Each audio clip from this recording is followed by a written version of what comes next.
아모스서를 강의하면서 하나님께서 되게 기뻐하신다라는 마음이 있어요. 오히려 제 영혼이 더 자유함을 느끼고 더 이렇게 풍족함을 느낍니다. 정말 이때 우리 한국의 또 이민 우리 한국 교회들이 정말 이 말씀의 기초를 삼아 팬데믹 이후에 정말 새 시대를 준비하기를 소망하는 마음이 말씀을 준비하면서 더 쌓이게 됩니다. 내용을 보시면서 하나씩 좀 보도록 하겠습니다. 1번 아모스 개요를 보면 이제 나중에 이제 아모스서를 통독하실 때 개요만 딱 보시고 하면은 한눈에 쏙 들어옵니다. 첫 번째 8가지 심판, 아람, 블레셋, 두로, 에돔, 암몬, 모압, 유다, 이스라엘의 서너 가지 죄 해서 9가지 죄를 이스라엘의 9가지 죄, 서너 가지라는 것은 서너가 아니라 대여 개 이렇게 얘기하는 거죠. 9개가 기록되어 있었습니다.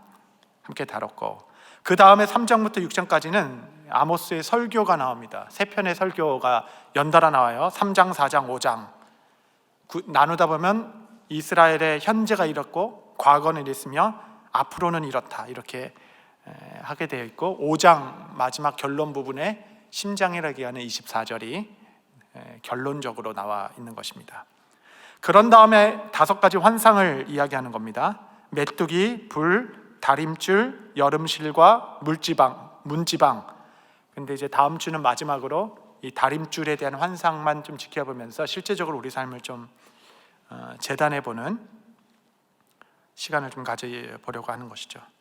그 다음부터 이제 마지막 5절만 회복의 약속이 있습니다. 회복의 약속 중에 하나가 이제 한번 펴보죠. 아모스서 9장 11절 말씀, 아주 유명한 말씀이죠. 아모스서 9장 11절. 그러니까 이 아모스의 아모스의 95%가 심판의 말씀인데 마지막 5절만 회복을 말하고 있는데 그 회복의 핵심이 뭐냐? 아모스서 5장 11절 한번 우리 피신 분들 다 같이 한번 합독해서 읽겠습니다. 시작. 그날에 내가 다윗의 무너진 장막을 일으키고 그것들의 틈을 막으며 그 허물어진 것을 일으켜서 옛적과 같이 세우고, 여기서 나오는 이 말씀이 그 유명한 다윗의 장막 이렇게 나오는 겁니다. 여러분 좀 들어보셨죠? 뭐 다윗의 장막을 세우자, 뭐 다윗의 장막 예배 공동체 막 그런 것도 있는데 뭐 틀렸으면 용서해 주세요. 진짜 아무것도 모르고 말한 겁니다. 얼마나 이 배경에 대해서 이해하고 있는지는 잘 모르겠어요.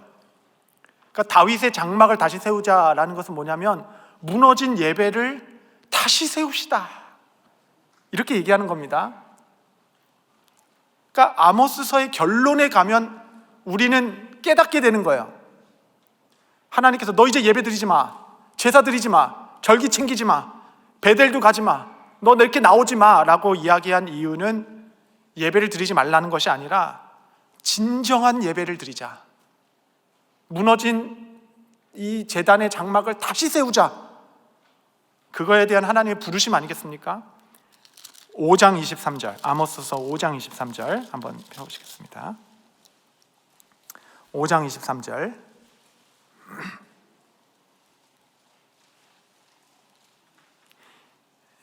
보시면은 23절에 보면 내 노랫소리를 내 앞에서 그칠지어다 내 비파소리도 내가 듣지 아니하리리라.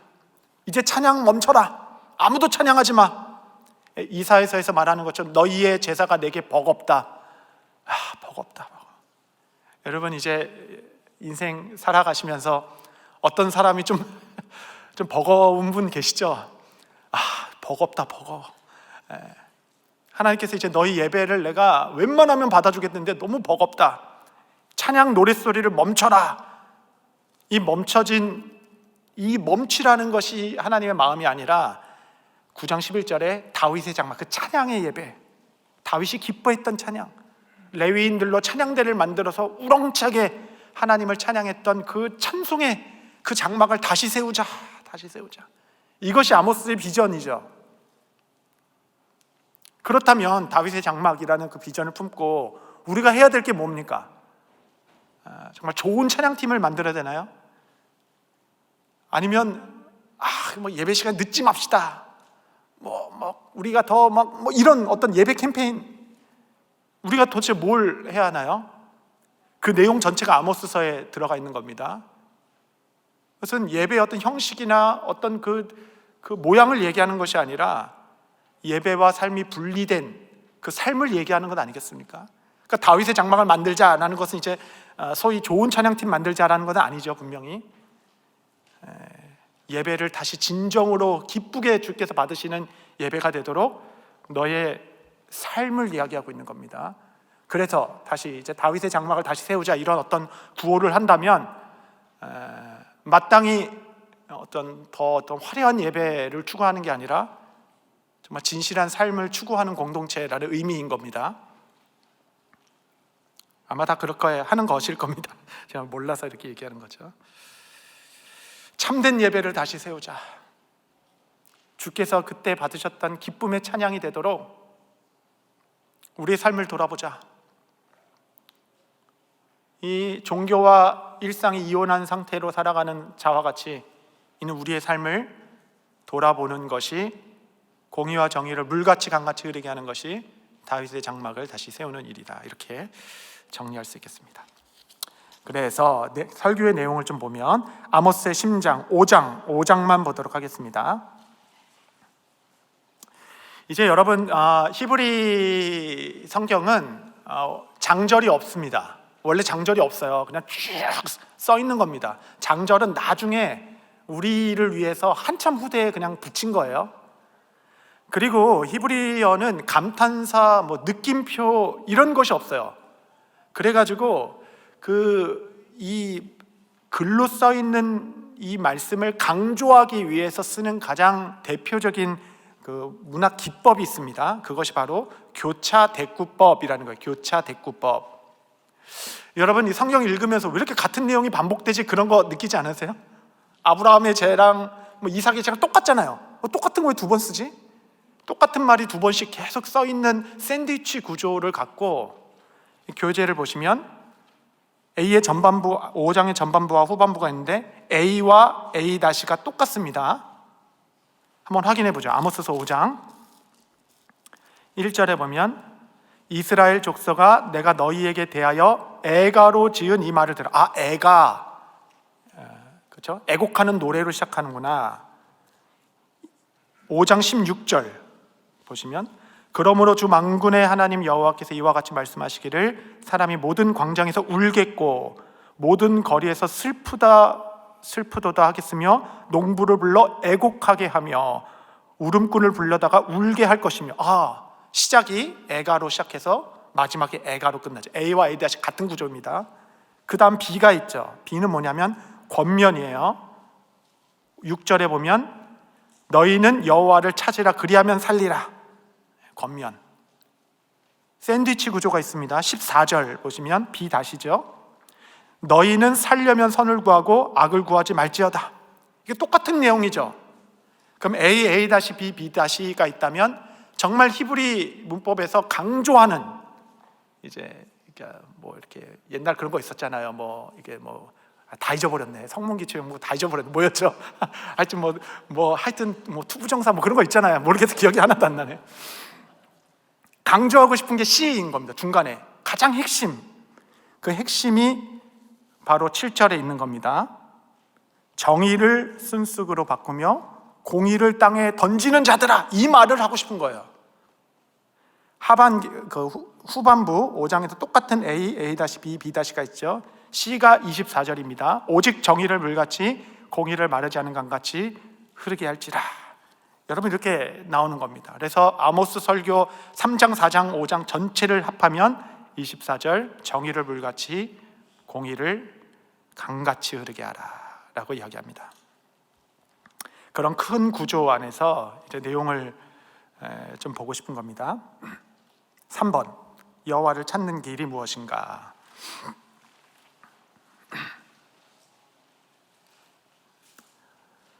1번 보시면 나를 찾으라 그리하면 살리라. 베델 찾아가지 말고 거기 나 없다 얘기하는 거죠. 번제, 소제, 화목제 내가 이제 돌아보지 않을 것이다, 이렇게 얘기합니다. 그러면서 얘기하는 것이 정의, 이제 해서 이제 히브리어를 넣습니다. 히브리어는 너무 감사하죠. 여러분, 이런 그 유대인으로 안 태어나서 이런 공부 안 해서 얼마나 감사합니까? 히브리어는 오른쪽에서 왼쪽으로 읽는 겁니다. 우리는 왼쪽에서 오른쪽으로 읽죠. 그래서 미음 비슷하게 생긴 게 첫 번째 그 글자예요. 그래서 오른쪽으로 왼쪽으로 읽으면 이거를 바로 미슈파트라고 씁니다. 미슈파트. 뒤에 4번, 뒤에 뒷페이지 4번에 제가 한글로 써드렸어요. 미슈파트. 이거 정의죠. 그 다음에 공의, 이거를 이제 체다카, 이렇게 합니다. 그래서 정의를 순수으로 바꾸며 공의를 던지는 자들아. 한 번 더 나오죠. 오직 정의, 미슈파트, 똑같은 단어죠. 공의, 체다카. 그러니까 우리가 정말 하나님 앞에서 살려면 두 가지를 내가 보겠다. 미슈파트와 체다카이다. 이 두 가지를 너희가 찾으라. 나는 거기에 있다라고 이야기하는 겁니다. 여러분, 이 시대의 가장 중요한 주제 중에 하나가 하나님 나라죠. 하나님의 나라라는 개념은 그냥 갑자기 예수님과 함께 등장한 개념이 아닙니다. 하나님의 나라는 구약 때부터 계속적으로 그림자와 같이 차근차근 발전해온 개념이죠. 그럼 구약의 하나님의 나라는 뭔가? 도대체 하나님의 나라, 여러분, 우리가 하나님의 나라를 살아가자 막 이렇게 노래 부르는데 정말 하나님 나라가 뭡니까? 막 2시간씩 기도하는 거 그런 것도 좋지만 정말 하나님의 나라, 현재하는 하나님의 나라, 하나님의 나라가 살아가는 이렇게 삶 속에 임한 하나님의 나라가 구체적으로 뭡니까? 여러분, 그것은 구약이 명확하게 이야기하고 있어요. 하나님의 나라는 곧 하나님의 통치를 의미하죠. 보이는 나라가 아닙니다. 지도장에서 찾을 수 있는 나라가 아닙니다. 구약에 나온 하나님의 나라의 개념이 무엇인가 보시면 교재에 있습니다. 하나님 보좌의 기초 시편 89편 14절 보시면 의와 공의가 주의 보좌의 기초라. 그 보좌는 통치를 의미하죠. 하나님의 나라. 여기서 의가 체다카, 똑같은 단어입니다. 공의가 미슈파트, 같은 단어입니다. 그리고 인자함, 그 옆에 이렇게 점점점점 이렇게 세 글자가 헤세드입니다. 그 유명한 헤세드예요. 여기 헤세드. 그 다음에 진실함, 이것이 에메트입니다. 하나님의 나라가 뭐냐? 하나님의 나라는 이 네 속성인 거예요. 째득, 의와 미슈파트, 공의와 헤세드, 인자와 사랑이죠. 그 다음 에메트, 충성됨과 진실함. 이 네 가지가 이 하나님의 보좌의 기초이고 앞에 뒤에 있는 겁니다. 하나님의 통치는 그의 성품으로 다스리는 나라인데 이 네 가지의 하나님의 그 애트리뷰션이라고 하는 하나님의 속성, 하나님의 그 어떠함으로 다스리는 나라. 여러분, 이 네 가지의 성품을 말하고 있는 겁니다. 이 네 가지의 단어만 알면 성경 전체 이 단어가 얼마나 많이 반복적으로 나오게 되는지 여러분 알게 될 것이에요. 예레미야 9장 24절 보면 자랑하는 자는 이것으로 자랑할지니 곧 명철하여 나를 아는 것과, 그럼 나를 아는 것, 하나님을 아는 것을 자랑해라. 하나님은 어떤 분이신가? 나 여호와는 사랑과 헤세드입니다. 여기는 인자를 사랑이라고 번역했죠. 정의와 미슈파트입니다. 공의와 체다카이죠. 헤세드와 미슈파트와 체다카를 땅에 행하는 줄을 깨닫는 것, 이것이 나를 아는 자이다.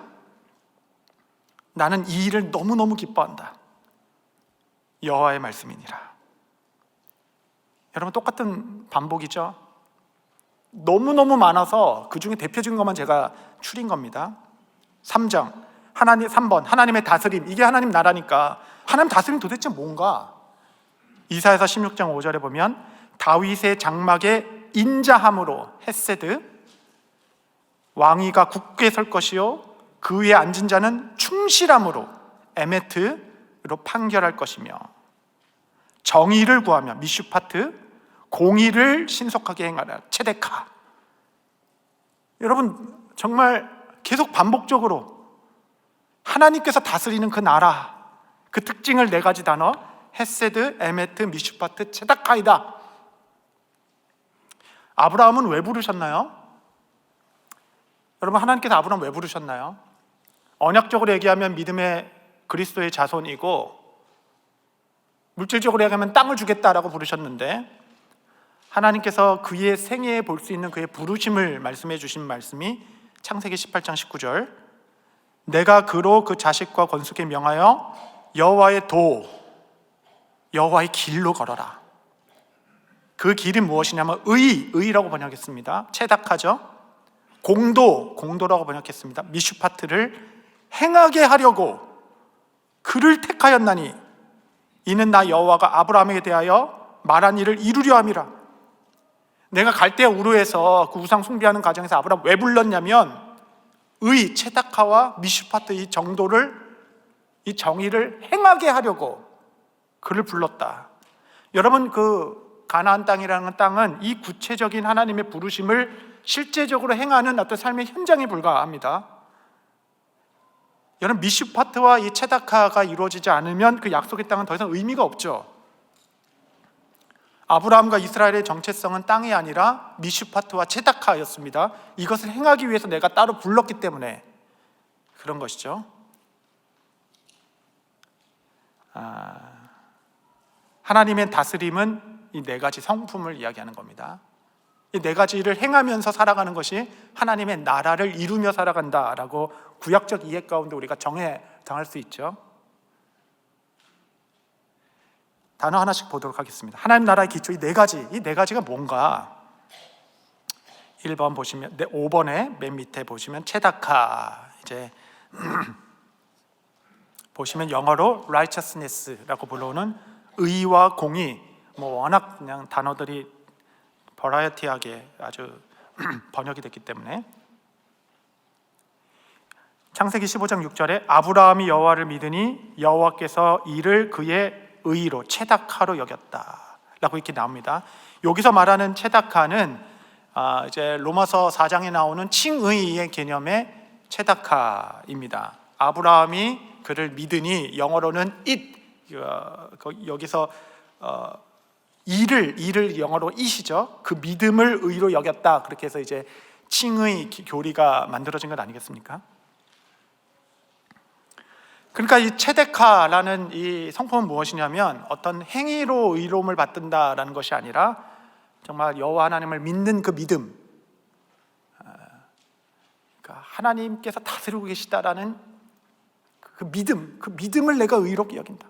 내 삶의 주인이 그리스도라는 그 신앙 고백. 그러니까 이 체다카라는 이 righteousness라는 단어는 문자적으로는 올바른 관계라는 의미가 있습니다. 하나님과 내가 올바른 관계 안으로 들어갔다. 그러니까 부부 관계에서 불의를 범하지 않는 것은 이렇게 무슨 어떤 행동적인 것도 있지만 아내와 남편이 올바른 관계 안에 있다. 그게 의로운 상태라고 볼 수 있죠. 자녀와 부모가 올바른 관계, 부모의 권위와 사랑, 자녀의 순종과 또 돌봄, 이런 올바른 관계에 흐르는, 이것이 의롭다라고 볼 수 있는 거죠. 또 담임 목사와 성도들 간의 올바른, 목자로서 양떼를 사랑하고 또 마땅한 존경과 사랑 가운데 이런 관계가 있을 때 의로워라고 표현할 수 있는 겁니다. 어떤 행위에서 나온 것이 아니라 이 질서와 관계가 아주 좋은 거예요. 그래서 이것은 믿음으로 의롭게 하심을 받았다라고 말하는 로마서의 칭의의 교리가 되는 체데크입니다. 그래서 우리는 모든 상황에서 주님을 믿는 것, 그것이 이제 의로움이 되는 겁니다. 하나님을 높이는 것, 내가 하나님의 종으로 살아가는 것, 내가 마땅히 있어야 할 자리를 잘 지키는 것, 이런 것을 하나님과 나의 그 올바름, 관계를 잘 유지하는 것, 나는 예배자의 자리로 하나님을 예배하는 자, 예배할 때 예배의 대상 되신 주님과 예배자로 난 우리는 올바른 관계, 이것이 의롭다, 이렇게 얘기하는 겁니다. 그런 의미의 체데카이고, 그 다음 페이지에 보시면 미슈파트이죠. 미슈파트라는 것은 성경에서 정말 다양하게 번역됐습니다. 공의, 정의, 재판, 판결, 심판, 신원, 법도 율례까지로 변화됐습니다. 이것은 적극적으로 하나님의 선하심을 이루어가는 삶이죠. 그러니까 재판에서 올곧게 하지 마라, 뇌물을 받고 판결을 굽게 하지 마라, 공의롭게 해라, 정의롭게 해라, 가난한 자를 신원해줘라, 주의 율례대로 행하라. 그러니까 실제적으로 우리의 삶을 녹아든 상태입니다. 그러니까 체닥하는 하나님과 나의 올바른 관계, 그 올바른 관계 아래서 미슈파트는 나와 이웃과의 그 실제적인 그 의를 행하는 삶, 말씀을 적용하는 삶, 학대받는 자를 도와주고 고아와 가부를 위하여 변론하고 정직한 저울을 사용하며 정당한 판결로 억울한 자가 없게 하게 하고 하나님의 공의와 올곧음을 세상 가운데 보여주는 삶, 이것이 체다카와 미슈파트이죠. 성경은 다 이 두 단어로 되어 있습니다. 나중에도 볼 것이에요. 세 번째 단어가 헤세드입니다. 헤세드, 하나님의 나라. 하나님 나라는 그래서 정의롭게 행하는 것이죠. 세 번째는 헤세드, 인자, 은혜, 자비, 사랑. 그냥 사랑으로 부족해서 무조건적인 사랑. 헤세드가 헬라어적인 번역이 아가페라고 할 수 있는 것이에요. 헤세드. 시편에 보면 주의 인자하심, 헤세드가 내 목전에 있나이다. 내가 주의 진리, 아메트 중에 행하며. 너무 멋있죠. 그러니까 여러분, 이 네 개의 단어는 구약 성경에서 끊임없이 나옵니다. 너무너무 많아요. 하나님의 그 놀라우신 사랑, 덮어주는 사랑, 일방적이고 무조건적이며 이유를 알 수 없는 그 긍휼과 무한하신 사랑, 그 헤세드를 붙잡고 살아가는 것이 공의와 정의를 행하는 것. 여러분, 보아스가 여러분 룻에게 헤세드를 베풀었습니다. 이렇게 나오죠. 헤세드란 단어를 씁니다. 그래서 그 보아스의 밭이 미슈파트가 있는 밭이었고, 보아스와 하나님과의 그 체데카의 올바른 관계가 미슈파트, 가난한 자의 모퉁이를 남겨주는 보아스의 밭이 되었고, 그 밭의 은택을 누린 자는 내가 헤세드를 받았습니다. 이 하나님의 성품이 여러분, 빛이 탁 비춰주면 따뜻하잖아요. 밝아지잖아요. 빛이 비춰진과 함께 빛만 비쳤는데 안 따뜻해, 그거 없잖아요. 안 밝아, 그럴 수 없죠. 이게 이 네 가지의 단어가 함께 움직이는 것처럼 떼어놓을 수 없는 하나님의 통치. 그날 보아스의 밭은 이 땅에 임한 하나님의 나라, 그곳에서 그리스도께서 다시 오시는 구속사가 다시 이렇게 확장되는 잉태의 태가 되었죠. 저는 여러분이 어떤 일터에서 어떤 사역과 어떤 삶의 환경이 있는지 모르겠지만, 체다카와 미슈파트, 이 체다카와 미슈파트가 이루어지면 헤세드의 따뜻함이 덮어집니다. 따뜻하게 그의 사랑으로 무조건적인 사랑이 덮어지는 것. 네 번째가 에메트입니다. 에메트에서 나온 단어가 아멘입니다. 아멘. 내가 진실로 진실, 신실, 충성, 성실, 변치 않은 분. 그러니까 진리가 중간에 변하면 진리가 아니죠. 충성된다는 걸 얘기한 겁니다. 하나님의 나라는 충성됨에 있는 거죠. 진실됨에 있는 거죠. 변하지 않는 것, 성실하심. 그러니까 하나님의 나라를 살아간다는 건 이 땅을 충성스럽게 살아가겠다, 신실하게 살아가겠다, 내가 이 진리 가운데 있겠다라는 의미를 포함하고 있습니다. 여러분, 우리가 사람들을 이렇게 복음을 전파하는 건 사실 감동입니다. 그렇죠? 감동입니다. 이제 우리가 너무 이렇게 성령의 은혜만, 감동만 이렇게 의지하는 거 뭐 좋긴 한데, 감동을 받으면 이제 움직이게 되는 거죠. 근데 한참 동안 우리는 너무 오해했어요. 부러움을 사게 하면은 감동을 줄 것이다라고 생각했습니다. 그래서 기도했더니 막 이렇게 사업도 잘 되고 막 병도 낫습니다. 그러면 감동을 받고 나도 해야 되겠다라고 생각할 것 같았는데, 사실 감동은 거기서 오는 것이 아니라 상황에 상관없이 그 충성됨을 보일 때, 그 충성됨이 감동인 거죠. 충성됨이, 변하지 않는 마음, 어떤 상황이 있어도 변하지 않는 겁니다. 그 충성됨, 진실됨, 이것이 하나님의 나라가 되는 겁니다. 이 네 가지가 이제 하나님의 나라를 우리 가운데 살아가는 것은 이런 은혜가 내 삶에 좀 영향력으로 흘러가기를 기도하는 것이죠. 이제 관념과 같은 하나님의 나라를 확 네 단어로 우리가 붙잡은 겁니다. 근데 이제 아모스는 이 네 가지의 단어 중에 두 가지에 집중하고 있는 거예요. 체다카와 미슈파트, 그렇죠? 이게 아버지 아모스의 역할이고, 헤세드와 에메트는 어머니 호세아의 역할이었어요. 둘이 같이 사역했습니다. 기가 막히죠. 너무 감사한 것 같아요. 그러니까 호세아는 정말 무조건적인 사랑, 그 다말과 그 여인을, 고멜과 같은 여인을 사랑하고 또 사랑하라, 또 사랑해라. 그게 헤세드거든요. 에메트는 신실해라, 충성되라, 변하지 않게 그 사랑을 보여라. 아모스는 체다카와 미슈파트가 하나님의 나라다라고 얘기합니다. 그러므로 아모스 5장 15절, 저는 이 말씀이 중요하다라고 생각합니다. 아모스 5장 15절 같이 한번 읽도록 하겠습니다. 시작. 너희는 악을 미워하고 선을 사랑하며 세울지어다. 만군의 하나님 여호와께서 혹시 요셉의 남은 자를 불쌍히 여기시리라. 여러분, 성전이 아닙니다. 이제 성전에서 그만해라. 성문입니다. 성문에서. 여러분, 성문은 어떤 것이냐면 그 당시에 성문 앞에서는 판결이 일어났던 것이 성문입니다. 거기에서 중요한 판결들이 다 성문에서 이루어졌는데, 뇌물을 받고 궁핍한 무너지지 않도록, 성전이 아니다, 성문에서 미슈파트, 정의를 행해야 된다. 그렇게 하면 혹 심판 중에 요셉의 남은 자들이 국률을 얻을지도 모른다. 얼마나 무섭습니까? 이 아버지와 같은 말씀이. 여러분, 그 성전 안에서 우리가 어떻게 행하는 것이 아니라 성문과 같이 내가 가장 시간을 많이 보내는 그곳에서 우리는 미슈파트를 이뤄내는 삶. 두 번째, 신약의 가르침에서 보면 톰 라이트가 이렇게 썼어요. 우리는 왜 예수님께서 이 땅에 공생애를 살아갔는지를 기억해야 한다.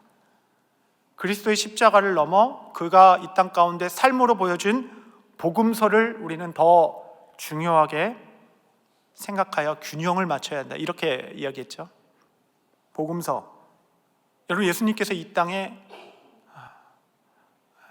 성문과 같은 일상생활에 들어가서 미슈파트의 삶을 사셨죠. 예수님은 이 땅에 사는 동안 하나님과의 아주 가장 이상적이고 완벽한 체다카의 삶을 사셨습니다. 올바른 관계, 주님 말씀하옵소서 내가 순종하겠나이다. 그 영적으로 뻥 뚫린 아주 하나님과의 친밀함을 가지고 미슈파트, 가난한 자, 삭개오, 간음된 자, 혈루병 여인자들, 그런 자들에게 직접 찾아가 그들을 풀어주고 자유롭게 하시고 말씀하시고 바로잡고 세워준 역할을 하시는 것이죠. 이것이 복음서 아니겠습니까? 신약의 야고보서를 갖고 있죠. 야고보서는 행함이 없는 믿음은 다 죽은 것이다 라고 이야기합니다. 그래서 구약의 야고보서를 아모스라고 이야기하기도 합니다. 몇 번 말씀드렸지만 여러분, 야고보서의 말씀의 핵심은 믿음으로 구원을 받는 거냐, 행위를 구원을 받는 거냐를 말하는 것이 아니에요. 믿음 무용론을 이야기하는 것이 아닙니다. 믿음으로 구원을 받는 것인데 무엇이 참 믿음인지를 말하는 것이 야고보서예요. 말만 하고 노래만 하고 아무 행위 없는 것은 참 믿음이 아니야. 믿음으로만 구원받는 것이 아니야 라고 말하는 게 아니라, 여러분, 참 믿음이 무엇인지를 구별하고자 하는 것이 야고보서이고, 우리가 가진 믿음이 참 믿음인지 알 수 있는 일은 너희가 얼마나 행위로 그의 신실하심을 보여주는가에 있다. 참 믿음의 정의가 야고보서입니다. 여전히 믿음으로만 구원을 얻는 것이죠. 그 믿음은 참 믿음일 것입니다. 여러분, 좋은 나무가 좋은 열매를 맺나요? 아니면 좋은 열매를 맺는 걸 보니 저 나무는 좋은 나무구나 라고 하는 게 맞나요? 야, 이거 좋은 나무니까 좋은 열매를 맺는구나가 맞나요? 아니면 야, 좋은 열매를 맺는 걸 보니 이 나무는 좋은 나무야. 고민하지 마십시오. 둘 다 맞죠? 둘 다 맞죠? 이걸 어떻게 떼어놓겠어요? 둘 다 맞죠? 정말 불같은 믿음을 가지고 하나님께 나아가는 자를 보며 믿음의 정말 본이 되시는군요. 동시에 그 믿음의 삶을 열매로 보여주는 걸 보며 우리는 그것을 확인해 가는 것이죠. 거꾸로도 되는 것입니다. 에베소서, 여러분 우리는 에베소서 잘 알죠? 에베소서는 6장까지 되어 있습니다. 1장부터 3장은 하늘의 원리, 구원의 원리를 다루고 있어요. 여기서 예정론에 대한 아주 직접적인 구원론의 기초는 에베소서입니다. 1, 2, 3장은 오직 선물로 누구도 자랑하지 못할 하나님의 그 믿음의 예정의 하심에 대해서 말씀하시고, 4장부터 6장에는 그러므로 복음에 합당한 삶을 살아라. 1장부터 3장은 채택하고 4장부터 6장까지는 미슈파트인 거죠. 부부 간의 관계, 자식 간의 관계, 부모 간의 관계, 주종 간의 관계, 아주 실질적인 내용을 이야기합니다. 에베소서의 구조가 그렇죠. 성경 전체가 이런 균형을 갖고 있습니다. 디모데후서 3장 16절 17절 제가 있습니다. 모든 성경은 하나님의 감동으로 된 것으로 교훈과 책망과 바르게 함과 의로 교육하기 유익하니, 17절에 보면 이는 하나님의 사람으로 온전케 하며, 이 말씀의 역할이 하나님의 사람으로 온전케 되는 것, 이거 체득하죠. 하나님 앞에서 온전한 사람이 되는 것, 하나님을 온 마음 다해 사랑하는 자는 겁니다. 그리고 모든 선한 일을 하기에 온전케 해라. 온전함이 두 번이죠. 그 내 이웃을 내 몸과 같이 사랑하는 것이 될 것입니다. 이것이 바로 미슈파트인 거예요. 하나님 앞에서 온전한 사람이 되는 체다카가 모든 선한 일을 행하는 미슈파트로, 여러분 이 성경이 일관되게 그 어디라고 이야기할 수 없을 정도의 균형 잡힌 삶을 이야기하는 것 아니겠습니까? 여러분 상상이나 해볼 수 있겠습니까? 자기 의로움이 없는 선행이 있어요. 너무 멋지죠. 정말 우리는 연약해서 선행을 하면 할수록 우리 안에 이걸 드러내서 칭찬받고 싶은 사람도 있고, 반대로 이것을 감추어 자기 의로 쌓는 사람들이 있고, 그 두 가지밖에 없습니다. 그런데 정말 자기 의로움이 하나도 없는 선행이 있다.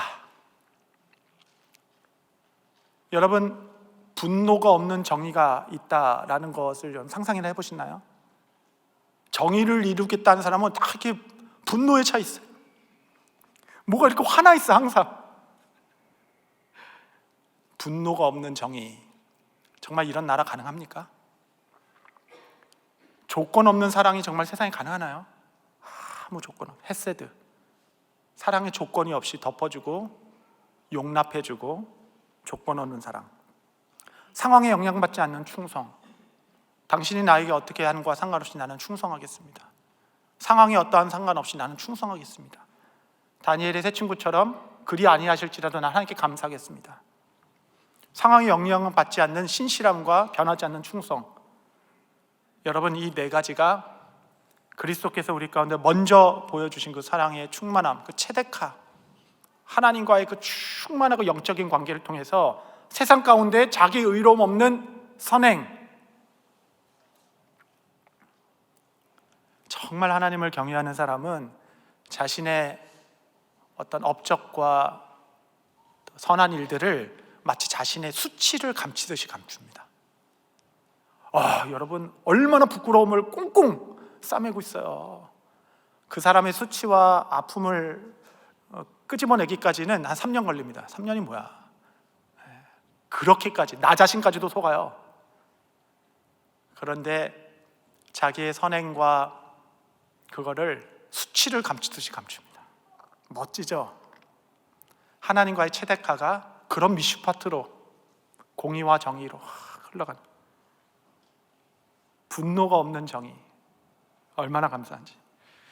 조건 없는 사랑, 상향에 영향받지 않는 충성, 하나님과 나와의 체데카의 올바름이 미슈파트 성문에서 흘러가는, 세상에 맛볼 수도 없고 경험할 수도 없는 하나님의 나라의 통로가 되는 것, 이것이 언약 백성 우리들의 부르심일 것입니다.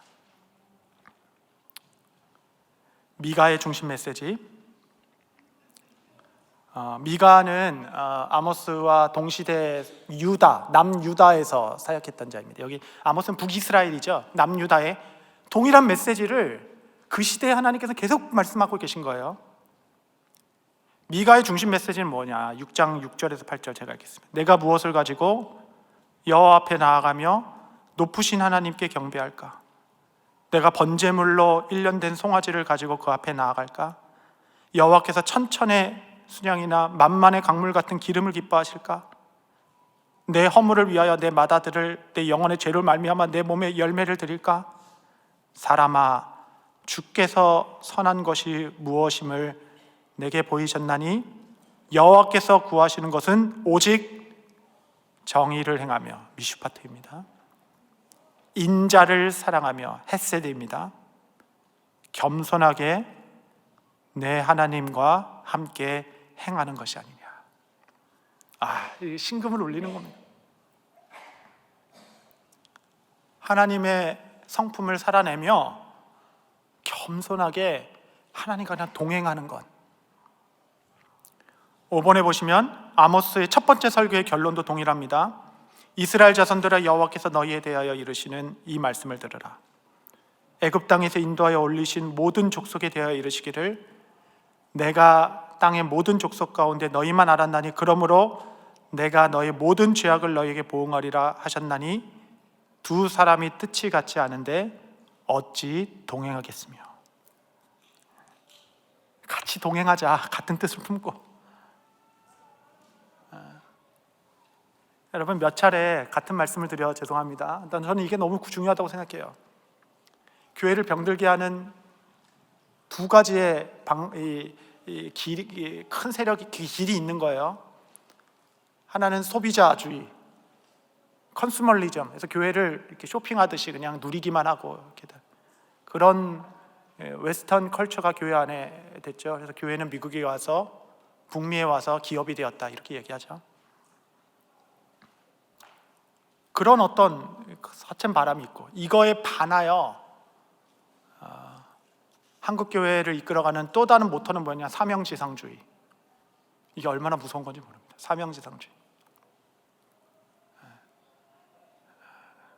예수님의 탕자의 비유처럼 둘째 아들은 하나님을 소비하는 소비자주의에 빠졌고, 첫째 아들은 이것을 해야 하나님께 뭘 받을 수 있겠다 생각하는 사명지상주의였습니다. 사명지상주의의 제일 중요한 전치사는 for, 뭐뭐를 위해.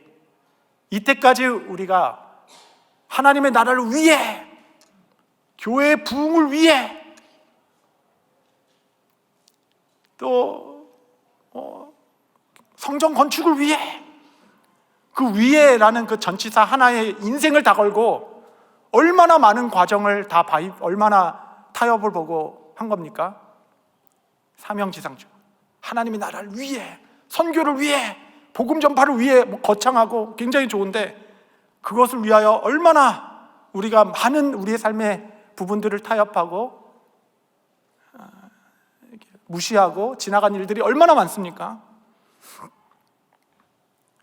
그냥 명확하게 이야기하는 겁니다. 미슈파트의 삶이라는 것은 전치자 for, 뭐뭐를 위해가 아니라 전치자 with입니다. with, 뭐뭐 함께. 주님께서 우리 가운데 말씀하시는 거예요. 큰일 하지 않아도 된다. 놀라운 일 하지 않아도 돼. 나와 함께 하자. 미슈파트의 삶의 가장 핵심은 하나님과 함께 하는 겁니다. 작은 일을 해도 나와 동행하자. 같은 뜻을 품고, 내가 하는 일이 크고 작고 거창한 일을 위해 하는 것이 아닐지라도 작은 일을 나와 함께 하자. 함께, with.